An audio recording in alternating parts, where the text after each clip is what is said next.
What's up mga buddy, no? So in today's video yan, may unboxing tayo buddy, power supply, okay? So ito yung the best na power supply natin mga buddy, no? Yan, unboxing natin yan mga buddy. So, okay, let's go.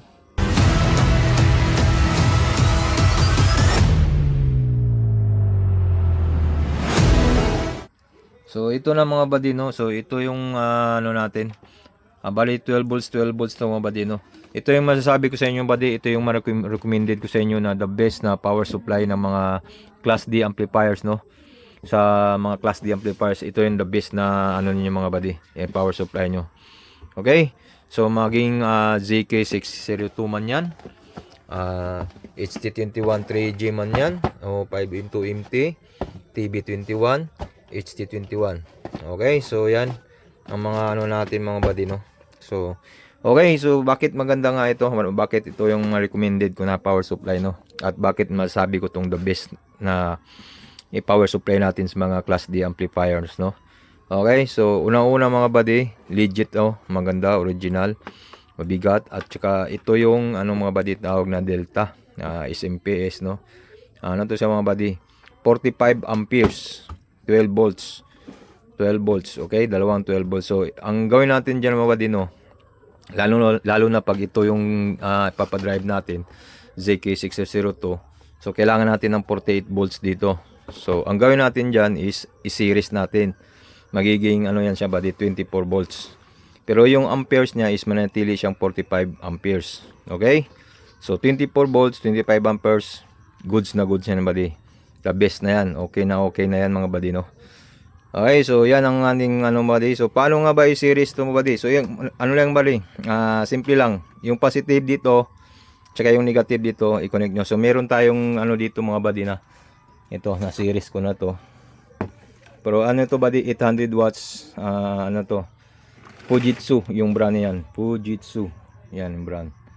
Okay, Fujitsu 800 watts. So ito ano lang to, 550 watts to. Itong bagong dumating. So ito yung series connection mga buddy, pakita ko sa inyo yan. So from positive dito, pupunta doon naman is negative. Ayan, oh, positive and negative.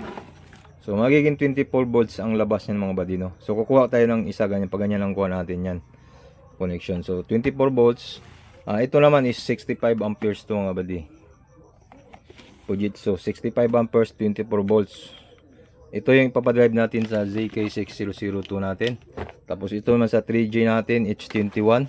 Ito HT21 3G. Ito naman ipapadrive natin. Ano to, series natin. Ganyan, series. 24 volts yan. 45 amperes. Okay, pero ito naman is 24 volts. 65 amperes. Malaki to. 800 watts. Tapos 550 watts. So dito yung watts, pakita natin. Yan, 550. Okay. So ito, kita ko rin ito. Yan, 800 watts. So 800 watts yan. Mabigat, no? So yan. Okay, so ito yung ma-recommended ko sa inyo mga buddy, no, na power supply sa ating mga ZK. Kung nagbabala kayong bumili o naghanap kayo ng power supply para sa HT21 ninyo o 6002, 502MT, TB21, no? Yan. Tapos ito mga buddy, dahil 24 volts lang siya, at tapos ito is halimbawa ito, no? Palagay natin 48 volts ang kailangan natin dito or 50 volts. So kailangan natin ng step up. Okay? So may step up tayo dito mga buddy, dito. May step up din tayo dito. Kahit ganito lang step up gamitin natin, pwede naman. Pero kung may pera kayo, may budget kayo, doon kayo sa Woozy Audio 1.6 yun. So ito medyo mura lang ito, 1,200 watts. Yan, ito dalasan naman ito, maraming gumagamit ng mga ganito, no? Yan, so, mahirap lang mag video kasi isang kamay, no? So ganito, ito yung step up tinatawag, no? So from input 24 volts dito, yung output naman nya, ito yung output. So magiging 48 yan. Ano natin, adjust, may adjust naman yung blue na yan. Adjustment yan, no? So ganun siya. Dito yung 24 volts natin. Tapos lalabas naman dito 48 volts. I-adjust mo 48 volts kung gusto mo 48. gusto mong 50, no? So yan ang ano natin, tawag dito, yan yung supply, yan yung step up converter, yan tawag, no? So, kailangan natin step up converter para magiging 48 siya, para lalabas kung anong gusto mo. Kung halimbawa ito 48, gusto mo naman ito 30, so 30 lang yung ilabas mo dito, ganun lang. So kailangan ta ng step up. So ganito mga buddy, ito na yung ano natin. So quick video lang tayo para ano lang, no, mga newbies, no. So ano, mga naghahanap ng mga power supply, kung nag-iisip, naguguluhan kung anong mga power supply gusto na yung gamit sa ZK amplifier, class D amplifiers nila, no. So yan, so ito yung 3G ko mga buddy, nalagay ko na yan dyan. Yan, kasi kailangan nga natin ng power supply to para sa ating project na Binom project, no, Bluetooth Thai concept. So pakiabangan nyo yung mga buddy, mapit na paunti-unti na dumating na rin yung mga na-order natin dito na Depex. Meron na tayong Depex, yan, mga Depex. So dumating na rin yung Depex natin mga buddy. So bali 4 yan, may 2 pa doon, no. So yun yung mga buddy, yung recommended ko sa inyo ng mga power supply. Okay, so ito nga pala, nilagyan ko ng voltmeter. Yan, oh, dito ko nilagay yung voltmeter. So isaksak na natin, patingnan natin yan. So yan, plug in natin. Plug natin yan. Okay, nag-on na. Tingnan nyo mga buddy, yan, 12.4. so ibig sabihin 12 volts yan siya. Okay, so ganun din yung sa kabila. Ito nilagyan ko, bali bumili nga pala ako separate yan. Yan, oh, bumili ako ng 3 piraso, mura lang naman to. So 3 piraso lang nabili ko kasi bala ko yan ilagay sa ating project, sa ating Binom project, no. Yung connection niya mga buddy, ganyan lang, oh. Red, black, 3 wires kasi yan. So ganun lang mga buddy, no. Tapos yung power supply, ang power natin dito, input yung AC, parallel na natin yan. Okay, dito lang yung series. So ganito yan, oh. Ganyan yung series connection from from positive to negative. Okay, ganun lang yan. So i-check nga natin mga buddy para makita ko sa inyo ang series connection, no. Okay, so kukuha lang tayo ng isang wire na AC cord, ganito, kasi dalawa yan, kailangan natin dalawa yan, eh. Ito, dalawang power kasi yan. So kukuha lang ako na ito. Tsaka ilagay ko muna sa tripod yung cellphone, nakakangalay, no. Okay, so yan buddy, no, nilagay natin ma-input yung dalawa. Okay, so gamit natin tester. Tingnan natin ngayon, no. Okay, so plug in na natin. Okay, so naka-plug in na siya buddy. So check natin sa tester, 24 volts ba siya, no? Check natin. Ibaba natin yung tripod. Ibaba natin yung tripod para makita nyo mga buddy, no? Ang maayos. Yan. Okay, so yung trace pad natin buddy, yung negative niya mga buddy, ito negative, ito yung kita natin dito, yan siya mga buddy, negative. Okay, so yung isa naman natin na positive, dito naman siya sa baba, positive. So tingnan nyo yung tester, diba, 24 volts. So 24 volts 0.4 44 24 volts.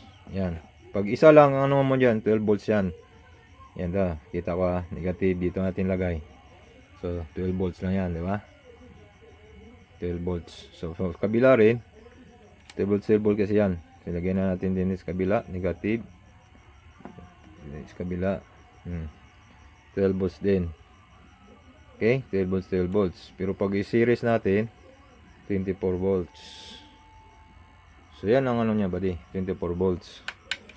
Naging 24 volts yan, tapos lagyan natin ng step up. Yan, gawin natin 48 volts para supply natin sa 6002. So ito yung recommended ko sa inyo buddy na power supply ng buddy, no, na the best, no. Para sa akin para sa akin lang naman, no, the best na power supply. Kung ayaw, yung sa para sa inyo is hindi the best, na sa inyo na rin yun. Okay, so ito na yung mga buddy, ang mga ano buddy, recommended ko sa inyo ang power supply. So marami kasing nagtatanong sa atin kung anong power supply maganda sa Class D amplifiers, no. So ito na yon. Okay, napakaganda nito buddy. Ang original ba to, hindi tulad nung generic. May generic din ako, no, yung pinakita ko sa inyo yung last video. Yan ang generic.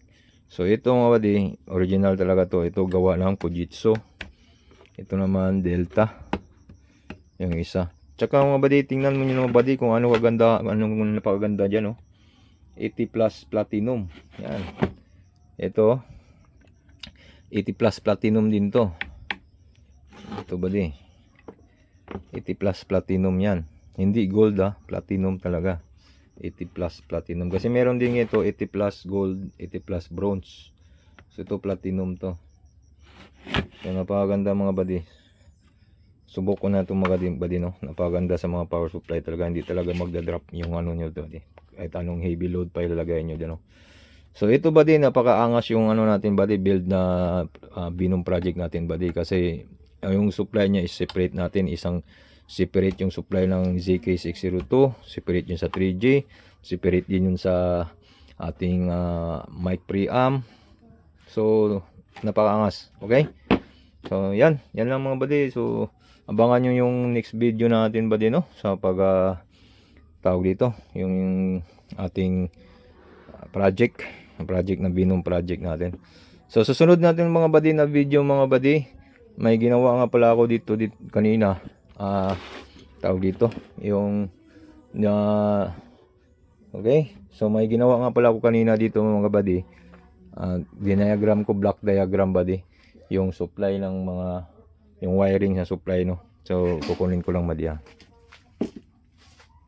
So ito nga pala notebook lang ano ko dito buddy. Yan. So ito yan siya buddy, oh. Yan. Ito 24 volts. Dadaan yan sa dito sa step up para sa 6002. Tapos dito naman sa delta 24 volts. Ito yung delta. 24 volts din natin yan. Dadaan yan sa ito ang delta. Dadaanin natin yan sa converter ito. Tapos tatakbo yan sa 3G natin. Dito yan 3G. Yan. So separate lang ng power supply ng Madino. Pwede rin natin gawin tong ZK amp natin yung sa mic kasi 24 volts naman yun. Pwede nang hindi natin dalalan ng step up, no? Pwede rin dalanan nyo gusto nyo. Tapos ito naman generic natin na 12 volts. Yan. Yan generic. So ito yan sa body. Dito yan nag-drive yan sa fan. 2 o 4 na fan gusto nyo. Tapos sa mga gamit natin ng back converter, may back converter din tayo dyan. Para sa lead, 5 volts kasi yan. Lagyan natin ng switch. Yan. Tapos dito may soft touch din tayo. Dito itong mga AC na itong mga buddy, no? Parallel yan lahat. Papunta yan dito sa step up natin, soft touch. Papunta pala sa soft touch relay yan. Tapos primary na switch, ito AC. Kasi lagyan natin ng switch yan. Pag switch natin, dadaan sa soft touch. Tapos ito rin. Ito pagpasok niyan, so 3G yun na yun yung supply, no. So, mic, itong tawag na ZK amp yung sa mic, ito yun buddy, oh. Ito yung maliit, ito yun, ito pakita ko ayan, oh. Ito yun siya.